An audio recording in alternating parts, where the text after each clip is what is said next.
નમસ્કાર, સીએનબીસી બજારમાં આપનું સ્વાગત છે. હું છું નિશા. આજે પ્રોપર્ટી ગુરુમાં આપણે ચર્ચા કરીશું નાઇટ ફ્રેન્કના રિપોર્ટની. આપણી સાથે નાઇટ ફ્રેન્ક ઇન્ડિયાના રેસિડેન્શિયલ અને લેન્ડના ડાયરેક્ટર ફલી પોંચા આપણી સાથે જોડાયા છે. મિસ્ટર ફલી, આપનું સ્વાગત છે. અત્યાર સુધી આપણે ચર્ચા કરતા આવ્યા છે કે માર્કેટમાં હવે ખરીદારી કરી શકાય છે, રેસિડેન્ટ ભાવ ઓછા થશે, આટલા બધા ઇન્વેન્ટરીઝ ખાલી પડી છે. પણ જો જ્યારે કોઈક વ્યક્તિ લેવા જાય છે તો હજી 100 વાર વિચાર કરે છે કે હજી કદાચ ભાવ નીચે આવે તો હું પછી લેવા જાઉં. પણ જે સરકારે અત્યાર સુધી જેટલા પગલાં લીધા કે મુંબઈમાં પણ ચલો આપણે ઘણા બધા ડેવલપમેન્ટ જોયા છે, ત્યારબાદ કોઈ એવો સિગ્નિફિકન્ટ ચેન્જ તમે જોયો છે પાછલા 6 મહિનામાં કે ડિમાન્ડ પિકઅપ થઈ હોય? હા, અમને લાગે છે કે હવે છેલ્લા 6 મહિનામાં જેમ તમે જોવા જશો તો H1 જે લાસ્ટ યરનું ગયું હતું અને H1 જે આ વર્ષનું ગયું હતું એમાં ગ્રોથ અમે દેખાય છે. લગભગ એમ કહેવાય ને 29% જેવું અમને ગ્રોથ આ ક્વાર્ટરમાં આ H1થી પહેલાં H1માં વધારો થયો છે. ઓન ધ ગ્રાઉન્ડ જે સ્ટેચ્યુટરી ચેન્જીસ જે કહેવાય છે, સમજો તમે રેરાની વાત સાંભળી હશે, તમે ડીપી મુંબઈનું નવું ડીપી આવ્યું છે એ તમે સાંભળ્યું હશે. એ બધા પોઝિટિવ મૂવ્સ છે કે એનાથી હાઉસિંગમાં ક્રેડિબિલિટી વધે. ઓકે, અત્યારે તમે મુંબઈની વાત કરીને ખાસ કરીને નવા ડીપીની વાત કરી. નવા ડીપીની વાત કરીએ તો પાછલા વર્ષે જે ડીપી આવ્યું એનાથી લગભગ આખું રિયલ એસ્ટેટ માર્કેટ મુંબઈમાં હલી ગયું. હવે જે પ્રપોઝ છે, જે અત્યારે ડ્રાફ્ટ બન્યો છે, હજી એને થોડો સમય લાગશે કદાચ આવવા માટે, પણ એમાં કઈ ખાસ એવી વસ્તુઓ છે જે ખાસ કરીને રિયલ એસ્ટેટ માર્કેટને સપોર્ટ કરી શકે? So previous DP, which was the one which has been rejected, that had that much higher FSI, which they have now curtailed down to more moderate levels. એટલે એ લોકો સમજી રહ્યા છે કે જ્યાં સુધી મુંબઈમાં ઇન્ફ્રાસ્ટ્રક્ચર ઠેકાને નહીં આવે ત્યાં સુધી એ લોકો અનલિમિટેડ ગ્રોથ, અનલિમિટેડ કન્સ્ટ્રક્શન નહીં અલાઉ કરી શકે. તો એ નવા ડીપીમાં એ લોકોએ જાની કરીને એ લોકોએ FSI મોડરેટ કર્યું છે. તો એનાથી સિટીના ડેવલપમેન્ટમાં, સિટીના જે રીતે લાઈફસ્ટાઈલ જે બનશે એ સારું બનશે. તો એક એ વસ્તુ છે. બીજું કે એ લોકોએ જે નવા એરિયાઝ જે ઓપન કર્યા છે ડેવલપમેન્ટ માટે, NDZ લેન્ડ હતા, નો ડેવલપમેન્ટ ઝોન, જે સોલ્ટ પેન લેન્ડ હતા, એ હવે એ લોકોએ ત્યાં ડેવલપમેન્ટનું પરમિશન આપવાનો વિચાર કરે છે. અને ત્યાં પ્લાન ડેવલપમેન્ટ થશે કે જ્યાં માસ્ટર પ્લાનિંગ થશે, સારી રીતે રોડનું જે નેટવર્ક, બાકી જે ઇન્ફ્રાસ્ટ્રક્ચર, સોશિયલ ઇન્ફ્રાસ્ટ્રક્ચર જે આવશે એ બધું પ્લાન કરીને કરશે. એમાં કદાચ એ લોકો હાયર FSI બી આપે, કારણ કે નીડ છે કે આપણે મુંબઈમાં હાઉસિંગ ક્રિએટ કરવાનું એકદમ જરૂર. કારણ કે અફોર્ડેબલ હાઉસિંગ જુઓ તો આજે પ્રોપર મુંબઈમાં છે જ નહીં. તમારે જવું હોય તો કાં તો લોંગ ડિસ્ટન્સ તમે વિરાર બાજુ જાઓ, અહીંયા કલ્યાણ બાજુ જાઓ, અથવા તો વાશીની આગળ જાઓ. બાકી નજીકમાં, કારણ કે તો પછી કમ્યુટિંગ ખૂબ જ લાંબુ પડી જાય છે. લોકોને અવર જવર કરવી હોય તો કદાચ સાઉથ મુંબઈ કે સબબમાં જ આવવું પડે છે અહીંયા. તો એ કઈ રીતે સોલ્વ થશે? એક અફોર્ડેબલ હાઉસિંગ મુંબઈમાં કઈ રીતે પોસિબલ? અત્યારે પ્રોબ્લેમ છે લોકોને કમ્યુટ કરવાના. ઘણા લોકો 50-60 કિલોમીટર રોજ કમ્યુટ કરે છે ટ્રેનથી, અને તમને ટ્રેનની, મુંબઈની ટ્રેનના તો તમે જોયું હશે એનું શું પોઝિશન છે. તો એક રીતે જ્યારે લેન્ડ વધે અને આ બધા રોડ ઇન્ફ્રાસ્ટ્રક્ચર અને બીજું બધું ઇન્ફ્રાસ્ટ્રક્ચર વધી જાય ત્યારે એ કનેક્ટિવિટી અને એક્સેસ ટુ લેન્ડ વધી જશે. એનાથી ઘણો ફાયદો થશે. આજે અગર કોઈ પણ રોકાણકારને રોકાણ કરવું હોય તો મેં જે પહેલાં કહ્યું કે થોડી રાહ જોવાની રણનીતિ અપનાવી રહ્યા છે કે થોડું રાહ જોઈ લે, આવશે, પ્રાઇસ નીચે ઘટશે. કારણ કે 2012માં એક સમય હતો જ્યારે પ્રાઇઝીસ પીક પર હતા, અને આજે જો જોવા જઈએ તો એની સરખામણીમાં એટલા નથી વધ્યા, પણ તેમ છતાં આજે લોકો રાહ જોઈ રહ્યા છે. પણ શું ભાવ ઘટશે એવા ચાન્સીસ છે? હવે એ તો એનો કોઈ મારા ખ્યાલથી જવાબ નથી કે રાઈટ ઓર રોંગ. પણ એવું છે કે આપણે ડેટા જોઈએ છે લાસ્ટ યર અને આ યર સામે, તો અમને લાગે છે કે હવે વધારે લોકો ડિસિઝન લેવા તૈયાર થયા છે. તો ઓલું જે રાહ રાખતા હતા કે કદાચ હજી પ્રાઇસીસ ઘટશે, એવા તો હજી ઘણા છે જે એનો વિચાર કરી રહ્યા છે કે અત્યારે કમિટ ન કરવું, કારણ કે આપણે આગળ કદાચ અમને વધારે સારું ડીલ મળે. પણ એ તો છે, એવા તો ઘણા છે, પણ છતાં હવે લોકો વિચાર કરે છે, ડિસિઝન લેવા બી લોકો તૈયાર થયા છે. અને એને લીધે આપણે આ જે ગ્રોથ જોઈએ છે આપણા જે ડેટામાં, એ કારણ છે. તમે ઓલ ઓવર ઇન્ડિયાના સર્વે કરો છો, રિસર્ચ તમારી પાસે છે, ફાઇનલ ટેક અવે શું છે? રિયલ એસ્ટેટ માર્કેટ કઈ દિશામાં આગળ વધી રહ્યું છે? માર્કેટ ઉપર જશે, કારણ કે અમે એક સાયકલ જે જોઈ રહ્યા છે 2008થી અત્યાર સુધી, એ અમને લાગે છે કે માર્કેટમાં જે અત્યારે જે સાઇન્સ છે કે લોન્ચીસ વધ્યા છે કોઈક સિટીઝમાં, ડિમાન્ડ પણ એકચ્યુઅલ સેલ્સ પણ વધ્યા છે, તો એક ટર્નઅરાઉન્ડ અમે જોઈએ છે.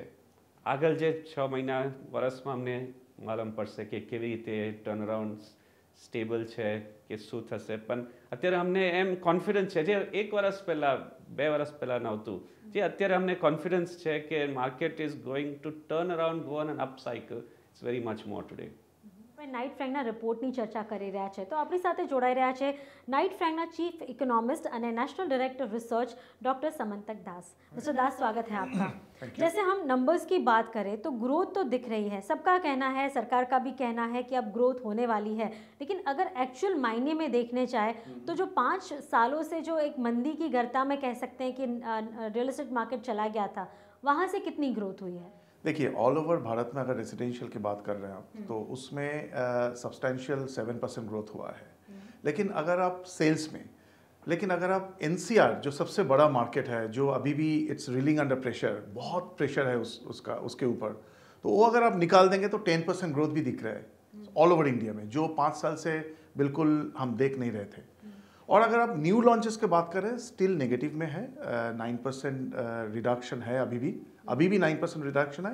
लेकिन एक ये चीज़ देखना है कि अगेन ये जो एनसीआर नेशनल कैपिटल रीजन जो है, ये पूरा कंट्री को नीचे लेके जा रहा है, क्योंकि अगर वो आप निकाल देंगे तो लॉन्चेस में भी 2% ग्रोथ है.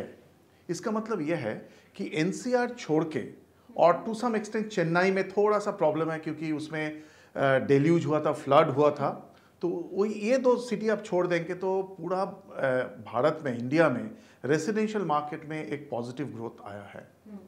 अगर हम बात करें, ये तो आपने रेसिडेंशियल की बात की, लेकिन कमर्शियल भी उतना ही ज़रूरी है. कमर्शियल में कितना ग्रोथ हुआ है? कमर्शियल में तो बहुत अच्छा ग्रोथ हो रहा है. कमर्शियल में 10 to 15% ग्रोथ तो स्ट्रेंथ टू स्ट्रेंथ जा रहा है. और ट्रांजैक्शन जो देखेंगे आप, ट्रांजैक्शन में ईच एंड एवरी सिटी अगर आप एनालाइज करेंगे, नेशनल कैपिटल रीजन जो बड़ा मार्केट्स है, बैंगलोर सबसे बड़ा मार्केट है, बैंगलोर ट्रांजैक्शन में वो भी पॉजिटिव में है. तो ट्रांजैक्शन का बहुत अच्छा ग्रोथ दिख रहा है. जो प्रॉब्लम था न्यू कॉम्प्लीशंस, क्योंकि क्या हुआ था, ग्लोबल फाइनेंशियल क्राइसिस के बाद जो डेवलपर्स जो हिट हुआ था बिकॉज ऑफ फाइनेंशियल क्राइसिस, उसमें उन्होंने they shied away from office market से वो बिल्कुल निकल गए थे और जंप किया था किस में, रेसिडेंशियल सेक्टर में. तो ऑफिस मार्केट का कोई कॉम्प्लीशन, कोई लॉन्च नहीं हो रहा था. तो अभी चालू हुआ, क्योंकि लास्ट 2 साल में ऑफिस में थोड़ा सा सुधार आया है. अभी जो हम देख रहे हैं कि ये जो 6 मंथ्स जनवरी टू जून 2016, इसमें न्यू कॉम्पिटिशन का भी अच्छा ग्रोथ है, मेनली इन मुंबई नेशनल कैपिटल रीजन. इसमें अच्छा ग्रोथ आ रहा है, which is very good in my opinion. वो बहुत अच्छा है. आपके रिपोर्ट में बात की है कि ई कॉमर्स सेगमेंट में बहुत बड़ा कह सकते हैं कि डेंट लगा है. वहाँ पे जो पिछले 3 सालों के पहले अगर आप देखो तो एक बहुत ही कह सकते हैं बूमिंग था ये एरिया, क्योंकि हर जगह ऑफिसेस खुल रही थी, ई कॉमर्स, सब लोग ई कॉमर्स सेगमेंट में आ रहे थे, तो उतना वो वहाँ सेगमेंट भर रहा था. आपने इस रिपोर्ट में देखा कि 78% का मार लगा है. कहाँ लगा है, क्यों लगा है? देखिए, जो H1 2015 मतलब जैन टू जून 2015, 1 साल पहले जो हालत था, उसमें ई कॉमर्स का बहुत अच्छा फोकस था, क्योंकि 4.2 मिलियन स्क्वायर फीट का ट्रांजैक्शन हुआ था, जिसमें बैंगलोर का था लायन शेयर, मुंबई में थे थोड़ा सा था उसमें नेशनल कैपिटल रीजन में, बट बैंगलोर लीडर था. तो वो था H1 2015 में. इस साल अगर आप देखेंगे 0.9 मिलियन, मतलब 1 मिलियन भी टच नहीं किया ट्रांजैक्शन में, तो 78% रिडक्शन हो गया. तो इस हिसाब से अगर आप देखेंगे तो स्टीम जो था ई कॉमर्स का, वो थोड़ा लूज हुआ है. लेकिन ये एक नया सेक्टर है जो बहुत ही, मतलब अभी 3-4 साल 5 साल और लगेगा स्टेबलाइजेशन में. हमने देखा कि जो इमर्जिंग इकोनॉमीज है, इसमें भी यही हिस्ट्री था कि ई कॉमर्स का जो हिस्ट्री है, पहले 2-3 साल में थोड़ा सा इराटिक मूवमेंट होता है, कभी कभी बहुत ज़्यादा, जैसे 4.2 मिलियन स्क्वायर फीट का ट्रांजैक्शन हुआ था फर्स्ट हाफ ऑफ 2015. अभी क्या हुआ, बिल्कुल नीचे गया है. तो ऐसा इराटिक मूवमेंट्स अभी हम देखेंगे. शायद 1-2 साल और लगेगा इसको स्टेबलाइज होने में. लेकिन ये जो 6 महीने में जो हुआ है, इसके वजह से हम ये नहीं बोल सकते हैं कि ई कॉमर्स का बिल्कुल डाउनवर्ड ट्रेंड चालू हो गया एंड ये रहेगा. ऐसा नहीं है, क्योंकि ई कॉमर्स का जो पोटेंशियल इनहेरेंट स्ट्रेंथ है वो बहुत स्ट्रांग है इंडिया में. बहुत स्ट्रांग है, क्योंकि आप अगर देखेंगे e commerce mainly through smart mobile, mainly through internet connection, उसमें बहुत अच्छा इंप्रूवमेंट हुआ है इंडिया में। सो इरेस्पेक्टिव, अगर कोई किसी को इंटरनेट चलाना आता भी नहीं है, स्मार्टफोन है, तो उससे भी ई कॉमर्स तो ट्रेड कर सकते। इसकी वजह से भी जगह की कमी होने लगती है, क्योंकि लोग अब इतने लोगों की ज़रूरत नहीं पड़ती, क्योंकि मोबाइल पे सारा काम हो जाता है। हाँ, लेकिन ग्रोथ तो होगा ना, ग्रोथ होगा, ऑफिस स्पेस का ग्रोथ होगा, क्योंकि मोर आपका ऑफिसेस बनेगा, क्योंकि इंटरेस्टेड नई कंपनीज आएंगे। और एक इंटरेस्टिंग है कि अभी जो एफडीआई का रूल किया है, रिलैक्स किया है FDI e commerce market place का, उसके वजह से भी वी आर एक्सपेक्टिंग कि बहुत आगे जाके ऑफिसेस का बहुत अच्छा डिमांड आएगा। ये तो हुई कमर्शियली बात, क्योंकि डेवलपमेंट दिख रही है, ग्रोथ दिख रहा है। रेसिडेंशियल की बात करें तो ज़्यादातर एक घर होना बहुत ज़रूरी है, और नरेंद्र मोदी जी ने तो हाउसिंग फॉर ऑल की जो घोषणा की है, लेकिन क्या एक्चुअली ये वायबल है? क्या ये स्प्रेड ऑन हो रहा है पूरी कंट्री में? महाराष्ट्र, गुजरात की क्या स्थिति है? देखिए, अगर आप देखेंगे कि अहमदाबाद, मैंने पहले अहमदाबाद का ले लेता हूँ, गुजरात। अहमदाबाद का जो हमने रेजिडेंशियल मार्केट देखा, स्ट्रेस में था। अभी जो 6 महीना हुआ है, इसमें ग्रोथ दिख रहा है, बोथ न्यू लॉन्चेस में, सप्लाई और डिमांड सेल्स में, दोनों में 9-10% का ग्रोथ दिख रहा है। और प्राइस भी 5% इंक्रीज हुआ है। ऐसा नहीं है कि वो इन्फ्लेशन के ऊपर चला गया। इन्फ्लेशन के ऊपर जाएगा तो कंज्यूमर बायर्स के लिए वो अच्छा नहीं है, बायर्स के लिए। लेकिन अगर आप 5% ग्रोथ दिख रहा है ईयर ऑन ईयर 6 महीने में, तो इसका मतलब यह है कि ये जो अहमदाबाद सिटी है, सबसे इम्पॉर्टेंट सिटी इन गुजरात, तो उसमें एक अच्छा मेरे ख्याल से रेजिडेंशियल का दिशा दिख रहा है। और इसमें जो बायर्स पैटर्न है, कंज्यूमर्स, इन्वेस्टर्स कम है, इंडिविजुअल्स ज़्यादा है। और सबसे बड़ी बात है ये कि अहमदाबाद में जो फोकस अभी मिला है फ्रॉम पैन इंडिया इंफ्रास्ट्रक्चर, आपका दिल्ली मुंबई इंडस्ट्रियल कॉरिडोर, ये सब का जो एक पॉजिटिव रिपल इफेक्ट जिसको बोलते हैं, ये बहुत मतलब आगे जाके और भी हेल्प करेगा ये सिटी को, मतलब इंक्रीज ग्रोथ रियलाइजेशन में बहुत इंपॉर्टेंट है। क्योंकि एक है कि आपका इंटरनल ग्रोथ कैसा हो रहा है अहमदाबाद सिटी में, वो तो हो ही रहा है, लेकिन उसके ऊपर आपका जो ऑल इंडिया फोकस है कि Delhi Mumbai industrial corridor starting from north ending in Gujarat, तो उसका भी एक बहुत अच्छा एम्प्लॉयमेंट जनरेशन के ऊपर है, कनेक्टिविटी के ऊपर है, उसका एक पॉजिटिव इम्पैक्ट आ रहा है अहमदाबाद में, और सीधी सी दिख रहा है हमको। ओके, तो ये गुजरात की बात हो गई, लेकिन अभी हम बात कर रहे हैं मुंबई की, क्योंकि मुंबई में हम देख रहे हैं बहुत सारे डेवलपमेंट हुए हैं। डीपी प्लान जो चेंज हो गया था उसको स्क्रैप करा गया, नया बना, ड्राफ्ट बन गया है, इंतज़ार है उसके पास होने का। लेकिन ऐसे क्या चेंजेस हैं उसमें जिससे फ़ायदा होगा मुंबई को? देखिए, पहले मैं बोल देता हूँ, मुंबई मेट्रोपॉलिटन रीजन में आफ्टर अ लॉन्ग टाइम की एक ग्रोथ आया है, एंड ये सब्सटैंशियल ग्रोथ। आपका सेल्स में ईयर ऑन ईयर 6 महीने में 23% ग्रोथ हुआ है। तो मतलब अनसोल्ड इन्वेंटरी, नो, सेल्स में एग्जैक्टली अनसोल्ड इन्वेंटरीज में एक 20% रिडक्शन आया इन 2 साल। ये बहुत बड़ी बात है। जो 200,000 मतलब 2 लाख के ऊपर अंडर कंस्ट्रक्शन अनसोल्ड इन्वेंटरी था, अभी वो 1,70,000 में आ गया। तो दैट्स अ ग्रेट चेंज, वो बहुत बड़ी बात है। और सबसे अच्छा है कि डेवलपर्स जो बहुत कंफ्यूज थे कि डेवलपमेंट प्लान आया था 2015 में, फिर विड्रॉ हो गया, उसमें कन्फ्यूजन आ गया, क्योंकि उनको पता नहीं चल रहा था क्या कैसे क्या करें। क्योंकि प्लान अगर आ जाएगा और उनका प्लान के हिसाब से लॉन्च नहीं है, तो प्रॉब्लम उनका ही होगा, तो वो लॉन्च होल्ड कर रहे थे। अभी क्या हुआ, आपका जो डेवलपमेंट प्लान एटलीस्ट ड्राफ्ट, ये ड्राफ्ट है, ये पब्लिक के पास आए हैं फॉर फीडबैक, लेकिन ये जो प्लान है बहुत होलिस्टिक प्लान है। इसमें आपका रेसिडेंशियल के ऊपर फोकस है, इसमें एम्प्लॉयमेंट जनरेशन, ऑफिस के ऊपर बहुत बड़ा फोकस है। तो मेरे ख्याल से ये जो प्लान करीब 80-90% फाइनल है, मेरे ख्याल से अगर ये आ जाएगा तो और भी सुधार आएगा मार्केट में, रेसिडेंशियल मार्केट में। और अगर आप from the consumer side, demand side में सेंटिमेंट देखेंगे, तो इसमें office market is doing great, तो उसका जो सेंटिमेंट है कंज्यूमर्स के ऊपर, वो बहुत बड़ी बात है। रेसिडेंशियल के ऊपर जो एक्चुअली इम्पैक्ट होता है, और राइट साइजिंग हो रहा है आजकल, जो जिसके ऊपर बहुत चर्चा चल रही है अभी कि छोटा थोड़ा मकान करे कि उसका एक्चुअल हाउस प्राइस कम हो जाएगा, तो अफोर्डेबल जो सेगमेंट है वो बहुत प्राइस सेंसिटिव होता है। लेकिन ये अपने राइट साइजिंग की जो बात कही है, क्या उसमें मुझे पे करने के बाद भी सही घर मिल रहा है? क्योंकि पहले अगर 2 BHK देखे तो 1000 स्क्वायर फीट का होता था, आज 800 स्क्वायर फीट का हो गया, 200 स्क्वायर फीट कम हो गया है। किस तरह से होगा? नहीं, ये है कि आपका अगर प्राइस, देखिए डेवलपर्स के पास भी बहुत प्रेशर रहता है to bring down the price.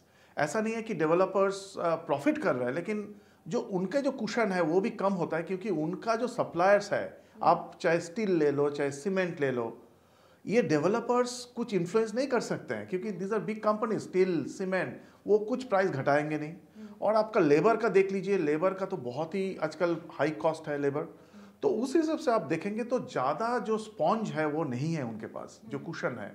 लेकिन ये सही है कि उनका एक स्ट्रेटजी है कि कॉम्पैक्ट हाउस करके अगर मैं सब फैसिलिटी बायर को दे दूंगा तो उस हिसाब से मार्केट कैसे रिएक्ट करेंगे। तो 6 महीने में उसका रिएक्शन अच्छा हुआ है कि उन्होंने थोड़ा सा घटा के 15 to 19% साइज घटा के in affordable peripheral Mumbai, not in prime Mumbai, क्योंकि प्राइम मुंबई में क्या है, प्राइस सेंसिटिविटी इतना नहीं है, क्योंकि वो लग्जरी मार्केट है, प्रीमियम मार्केट है, करोड़ के ऊपर मकान जाता है। वही हम जानना चाहेंगे कि आज करोड़ के ऊपर मकान जा रहा है, अफोर्डेबल हाउसिंग मुंबई के लिए क्या वायबल है? क्या 1 करोड़ के अंदर भी घर मिलने पॉसिबल है? बहुत वायबल है। ये है कि अफोर्डेबल हाउसिंग का जो कॉन्सेप्ट है कि घर बना के आप छोड़ दो, वो कॉन्सेप्ट कभी सक्सेसफुल नहीं होगा। आपको घर बना के उसका इंफ्रास्ट्रक्चर, सोशल इंफ्रास्ट्रक्चर, कनेक्टिविटी सब करके छोड़ना पड़ेगा। तो होलिस्टिक अप्रोच जो आज मुंबई में दिख रहा है, आप मुंबई में अगर देखोगे कि कोस्टल रोड, आप देखोगे आपका जो ट्रांस हार्बर, आपका मेट्रो, प्लस आपका जो गुजरात के साथ जो अभी कनेक्टिविटी NH8, सो ये जो है ये होलिस्टिक, देखिए एक साथ आप पूरा कम नहीं कर सकते, पूरा कम नहीं कर सकते ना। एक साथ आपको जो करना है कि पहले हम इंफ्रास्ट्रक्चर देखेंगे, कनेक्टिविटी बढ़ाएंगे, फिर अफोर्डेबल हाउसिंग का भी एक थ्रू पॉलिसी, जैसे डीपी में आ गया, डेवलपमेंट प्लान में आ गया, उसको इम्प्लीमेंट करेंगे। तो ये सब मिला के एक होलिस्टिक अप्रोच में अफोर्डेबल हाउसिंग सक्सेसफुल हो सकता है। प्राइस कम होगी? प्राइस का देखिए, प्राइस आज अगर कोई लेने बैठा है, अगर मैं 6 महीने से वेट कर रही हूँ कि प्राइस कम होंगे तब मैं लूंगी, अभी मैं नहीं लूंगी, तो उनको क्या राय होगी?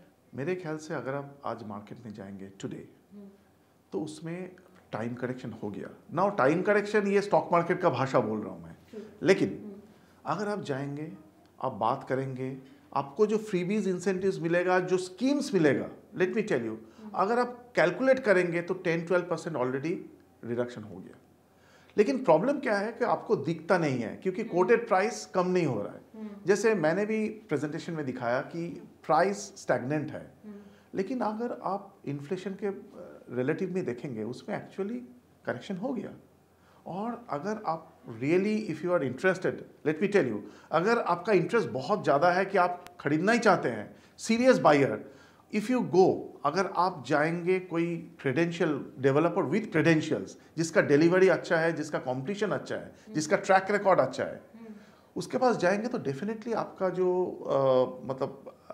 इच्छा है वो, मेरे ख्याल से you can buy a house. आज अगर हमें घर खरीदना है तो या तो हम एंड यूज़र हैं, या मुझे रहना है वहाँ पे, या तो इन्वेस्टर हैं। ये 2 ही टाइप के लोग आते हैं। आज एंड यूज़र को तो चलो जो भाव में या उसके बजट में आता होगा वहाँ उसको घर खरीदना है। इन्वेस्टर, जो पहले ये real estate market investor market कहा जाता था, वो अब नहीं रहा है। क्या उनके लिए कोई स्कोप है कि वो अगर एक घर खरीद के रख दे, उस पर रेंटल इनकम ले, या किस तरह का मार्केट है? देखिए, अगर इन्वेस्टर्स का बात करेंगे, मेरा एक ही लाइन है, real estate will now compete with all investment avenues. ऐसा नहीं है कि आपको 3 साल में डबल हो जाएगा प्राइस, आप भूल जाइए, at least in the medium term. अभी अगर आप बाकी इन्वेस्टमेंट जो एवेन्यूज है, जिसमें आपको 8 to 12, 13, 14% रिटर्न मिलेगा, वो रियल एस्टेट अभी उस लेवल में खेल रहा है। रियल एस्टेट आपको 3 साल में डबलिंग, 2 साल में डबलिंग, वो सब जो जमाना है आप भूल जाइए। रियल एस्टेट अभी मेरे ख्याल से ये अच्छा है, क्योंकि अगर मेरे को पता चलेगा कि I will get 12% return, 13% return और 10% रिटर्न, ठीक है, इट्स अ रोबस्ट ग्रोथ। आपको इन्फ्लेशन से बहुत बढ़िया ग्रोथ मिल रहा है। लेकिन 2-3 साल में डबलिंग, मेरे ख्याल से अभी थोड़ा 5 साल रुकना पड़ेगा। तो यहाँ पे ग्रोथ कहाँ है? मुंबई, महाराष्ट्र, गुजरात, कहाँ पे ग्रोथ दिख रही है? देखिए, मुंबई का ग्रोथ बहुत बढ़िया है। अगर आप लास्ट 15 साल का भी एनालाइज करेंगे तो Mumbai growth is the best growth, वो तो है ही। लेकिन ग्रोथ आप क्या चाहते हो? अगर आपका शॉर्ट टर्म ग्रोथ चाहिए तो definitely nobody can tell you, कोई नहीं बोल सकता कि किस में अच्छा लगेगा। लेकिन अगर आपका 5 ईयर्स 7 ईयर्स चाहिए। मुंबई, अहमदाबाद मेरे ख्याल से बहुत अच्छा एक सिटी है जिसमें आपको 9 to 10%, 11% ग्रोथ मिलेगा इन रेसिडेंशियल। अगर हम ऑल ओवर इंडिया की बात करें और उसको कंपेयर करें गुजरात और महाराष्ट्र से, आपको क्या लग रहा है कितने ग्रोथ में पीछे हैं या किस तरह से प्रॉपर्टी मार्केट आगे बढ़ेगा? क्योंकि 2016 सेकेंड हाफ जो होगा वो काफ़ी इम्पॉर्टेंट होगा क्योंकि उसके बाद रेरा इम्प्लीमेंट हो जाएगा। देखिए, अहमदाबाद का जो ग्रोथ है 9-10% के ऊपर नहीं जाता है। अहमदाबाद का ग्रोथ आगे जाके भी वही होगा, प्राइस ग्रोथ 2-3% होगा, 5% से थोड़ा कम हो जाएगा गोइंग फॉरवर्ड 6 मंथ्स। मुंबई में जो ग्रोथ हम देख रहे हैं वो 16%, 18% तक जाएगा और जो प्राइस ग्रोथ है वो 5 के नीचे रहेगा मुंबई में। मुंबई में भी प्राइस इन्फ्लेशन जो है, प्राइस एप्रिसिएशन इतना ज़्यादा नहीं मिलेगा। तो आगे जाके जो 6 महीने का जो है, ये जो पीरियड है, ये चाहे आप अहमदाबाद बोलिए या मुंबई बोलिए, ये कंसोलिडेशन फेज़ है क्योंकि ये इतना ख़राब फेज़ में मतलब था ये दोनों मार्केट। तो उस हिसाब से मेरे ख्याल से अभी कंसोलिडेशन ही होगा। मैं ये बात जानना चाहूँगी क्योंकि एक मानना है, एक समझ, शायद एक चर्चा हो रही है कि रेरा आ जाएगा तो एक प्रीमियम कह सकते हैं डेवलपर्स जो हैं वो कहते हैं कि हमने रेरा फॉलो किया है तो शायद हमारी कॉस्टिंग इतनी बढ़ रही है तो विल कॉस्ट दैट, कह सकते हैं उसकी कॉस्ट हम पास ऑन करेंगे।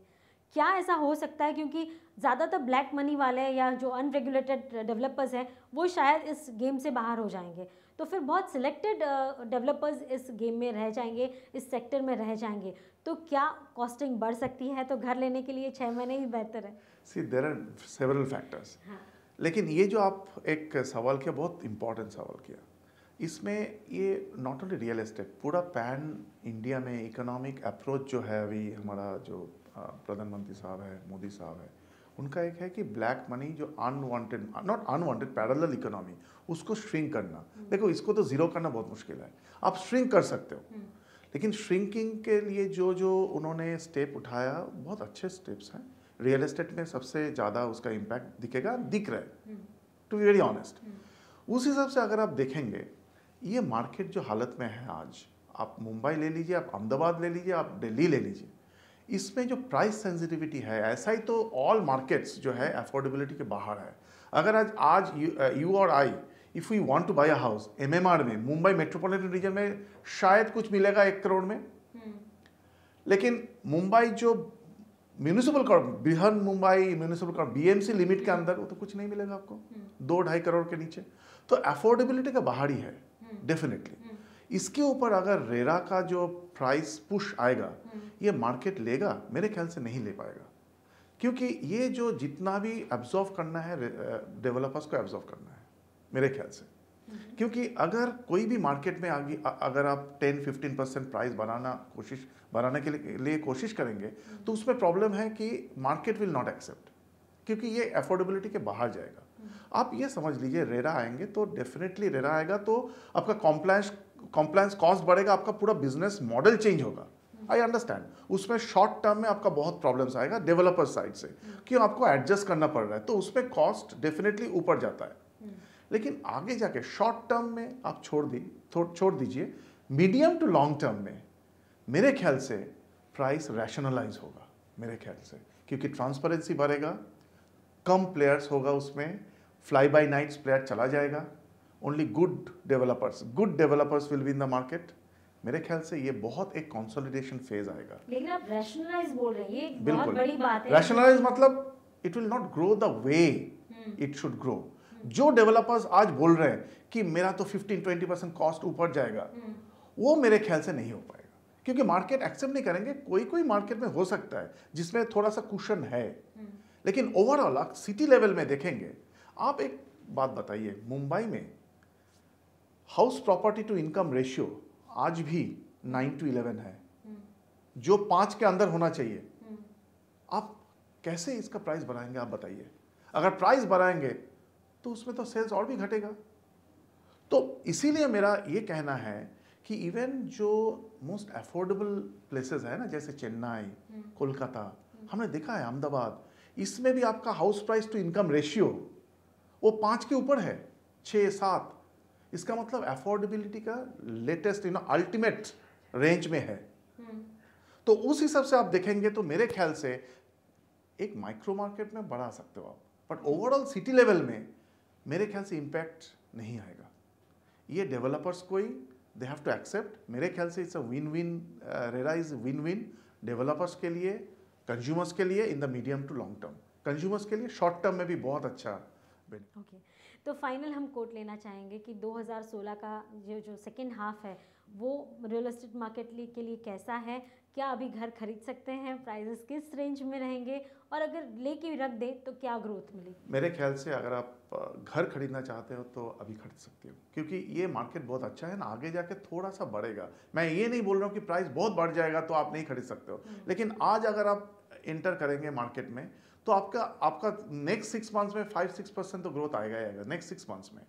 तो उसके बाद आगे जाके देखते हैं कि बाकी जो प्रोमिसेस है of the government, of state government, central government, वो कैसे आ रहा है उसके ऊपर होगा। लेकिन अगला 6 महीने मेरे ख्याल से कोई नेगेटिव नहीं है, इट इज़ पॉजिटिव। तो अगर आप आज एंटर कर रहे हो मार्केट में, it is good. Okay mister सावंतिक दास, बहुत बहुत शुक्रिया हमसे चर्चा करने के लिए। लेकिन हमारे दर्शकों को भी बता दें જે મિસ્ટર દાસે જણાવ્યું કે ખાસ કરીને આવનાર જે વર્ષ છે એ ગ્રોથ માટે ખાસો સારો છે। આવનાર વર્ષમાં જે મુંબઈ ઇન્ડસ્ટ્રીયલ કોરિડોર જે છે એમાં ખાસ કરીને ગુજરાતને સૌથી મોટો ફાયદો થશે ને ત્યાં કમર્શિયલ અને રેસિડેન્શિયલ બંનેમાં ગ્રોથ જોવા મળશે। જ્યાં ઈ કોમર્સને થોડો ફટકો लाग्યો છે એ કાયમ માટે નથી, આગળ જતાં ત્યાં ગ્રોથ જોવા મળશે અને આગળ જતાં ત્યાં પણ એક ડેવલપમેન્ટ મળશે અને ખાસ કરીને મુંબઈને પણ અહીંયા સ્કોપ છે કમર્શિયલી આગળ વધવાનો, અને જે અત્યાર સુધી કમર્શિયલી ગ્રોથ મુંબઈમાં નથી જોવા મળ્યો એ હવે આગળ જોવા મળી શકે, એ આ રિપોર્ટનું ફાઇનલ કોટ કહી શકાય। बहुत बहुत शुक्रिया। हाल पूरતું આટલું જ। વધુ ખબરો માટે જોડાયેલા રહેજો CNBC બજાર સાથે। નમસ્કાર।